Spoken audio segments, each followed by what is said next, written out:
We really welcome the attention the new government's placed on the problems of mobility in social housing. The truth is it's much more difficult for somebody who's a tenant of a housing association or of a council to move home than it is if you can access the open market.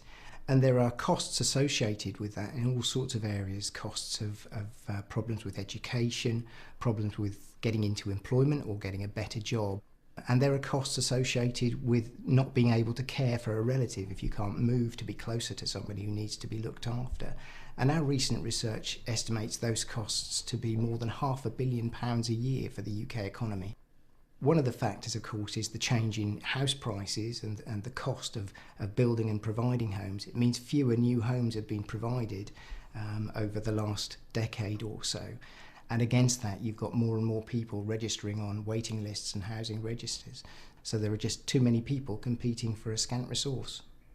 Well, there are ways in which people can move from one property to another. And one of the most common is to swap with another tenant somewhere who wants to move to the kind of property that they've got. And that's called mutual exchange. And Circle Anglia provides a web-based mutual exchange service called House Exchange, and it's really simple to use.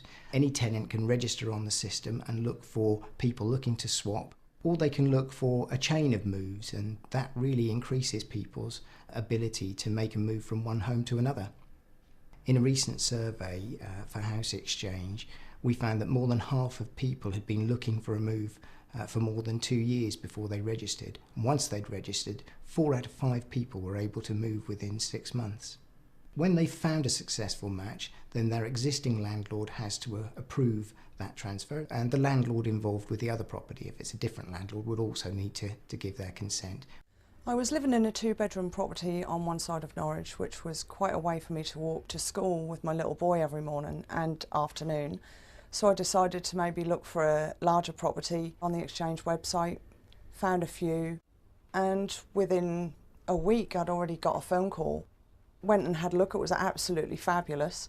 2 seconds to school instead of an hour's walk. Absolutely amazing. So I decided to take it. I filled out one form, handed it back. 6 weeks later I went in, signed my property back over to them and signed for my new property. If anybody wants to find out more about mutual exchange, all they need to do is log on to houseexchange.org.uk.